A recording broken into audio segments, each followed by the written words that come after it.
Hello, I'm Coach Natalie, and welcome to this episode of Jiu Jitsu for Dummies. Well, as promised, today is our 90th video, and we always try to do something special.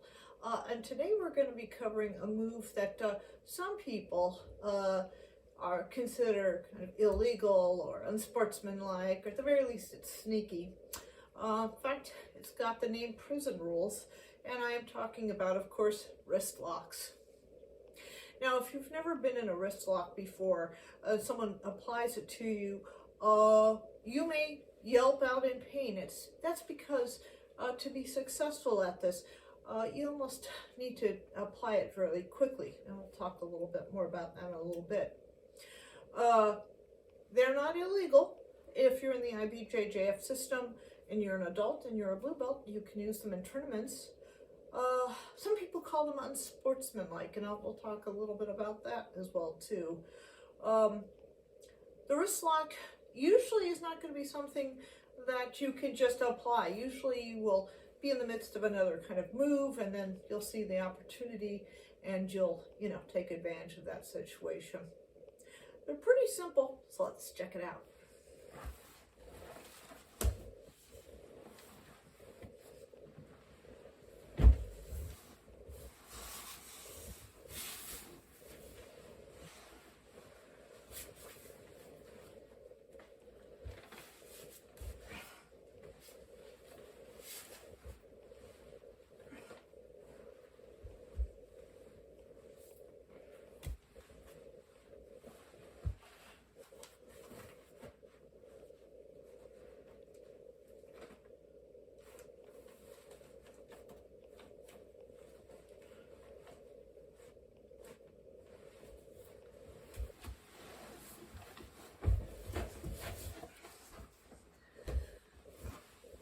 Okay, let's break it down.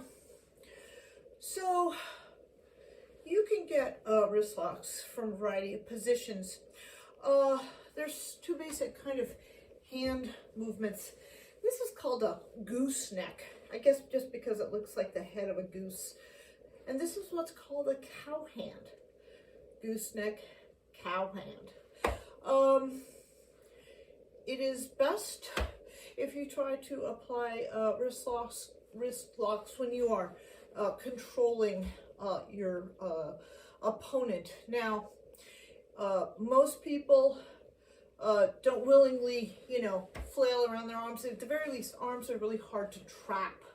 And to do a wrist lock, you're going to need to do it when you can isolate a single arm, from the elbow down, because obviously if they know what you're trying to do, they're going to try to hand fight you.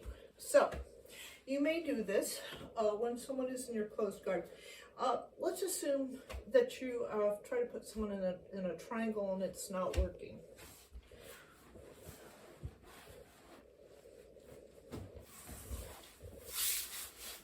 Okay, so I got Sally here. Now, you can, in Jiu Jitsu, use the triangle as a way to legitimately submit people, but you can also just use it as like a control position. So, like here, grabbing here. Let's just assume Sally has one arm open. If I wanted to do a gooseneck, I'd be securing this arm, grabbing this wrist, and then very slowly pushing forward this hand down and really starting to strain these muscles in the wrist. Sally is just in my closed guard, and she's, grabbing my lapel. Instead of grabbing up here, she's grabbing down here. In this case, we're going to be using the cow hand. She is grabbing low on my gi. I'm going to be trapping her arm behind her elbow, and I am forcing her hand to do this.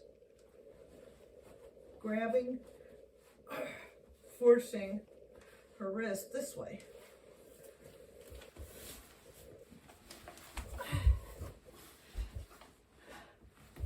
Now, as I mentioned, people don't normally just allow you to grab their arms in space.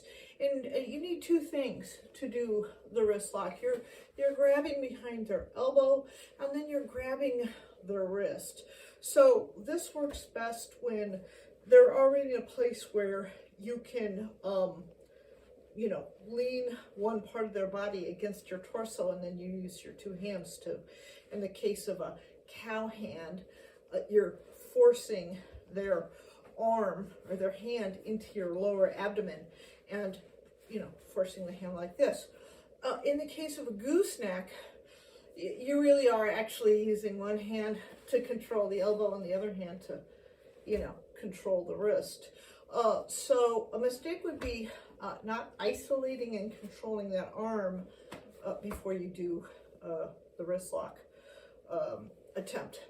Another problem is that most gyms don't train wrist locks, not to the extent that they'll be training, you know, arm bars, triangles, rear naked chokes, those kinds of things. As you know, it's very unlikely that you're ever going to be able to do the move the first time you know, try it. And so if you don't train it very often, it's going to be a low percentage move, probably not going to get it. The bigger mistake would be going against the culture of your gym. Now, it would be best if your gym said, hey, today we're going to work on wrist locks. Well, this is wrist lock. This is how you get out of the wrist lock. This is how you do it. Okay, now everyone, today we're going to be working on wrist locks. Then your partners will know what you're going to do. The wrist, kind of like an ankle, you know, when you're doing a heel hook or, you know, something like that. Some of these joints actually have a lot of, you know, delicate bones and that kind of thing. If you said, hey, I've learned this new wrist lock on YouTube, ironically, and I want to try it on my friends, I want to sneak it on them, they might not know that you're going to do it. You might feel like you got to crank it because it's got to be a surprise move. The problem is, though, if you severely hurt your training partners, you know, they might not want to roll with you again. So, ironically, to get better at it, you actually need to train it repeatedly. Of course, that's going to give your training partners a heads up that you might try to do it. And then, of course, your chances of landing it might be, you know, lessened than if you were just you know, sneak it. So, but if you know, treasure having training partners, I would say don't try it, you know, sneaking it on your opponents, you know, in the club. Now, if you're in a tournament and you're a blue belt, you know, feel free. You might not ever see that opponent again. So, and in a tournament, obviously, people are trying to actually submit each other. But in, you know, club, you really want to try to, you know, take care of your training partners. So let's try it again.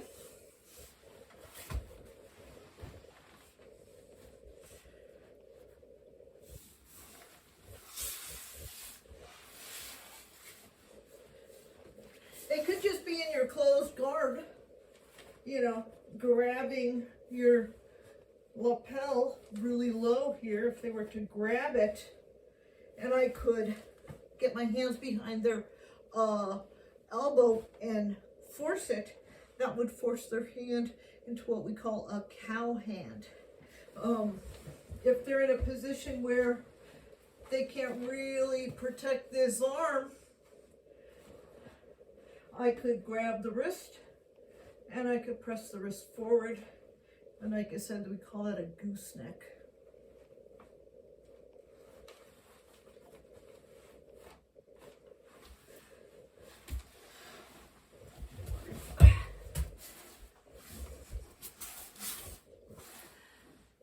And there you go. A first glimpse at the wrist locks. So there is a culture in BJJ, which this is why Jiu Jitsu is so much better than so many other martial arts, that we're controlling our partners, really trying to break them into little bits, but we're also applying the submissions slow enough that they can realize that they're in trouble and they can tap. And as I mentioned before, to do the wrist lock, you might have to do it so quickly that you're not giving them time to tap. So, you know, it's kind of violating the ethics of Jiu-Jitsu by, you know, springing on a submission. And as like I said, that's why people think they're unsportsman-like. What I would do is, if you really want to practice, tell your friend, hey, this is what I'm going to do.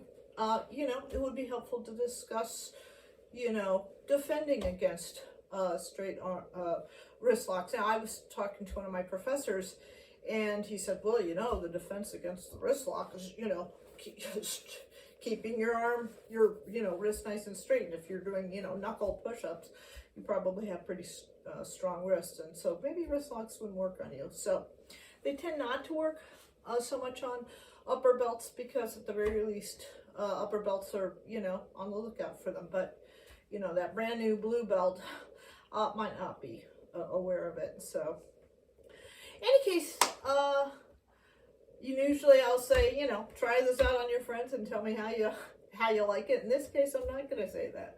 I do want you to be aware of the wrist lock, but, you know, proceed at your own risk. So, well, thank you very much for joining me. As I mentioned, today is our 90th video. We have a lot of cool things planned in the videos ahead, so thanks for sharing this series with others, and thank you again for your support of Jiu Jitsu for Dummies.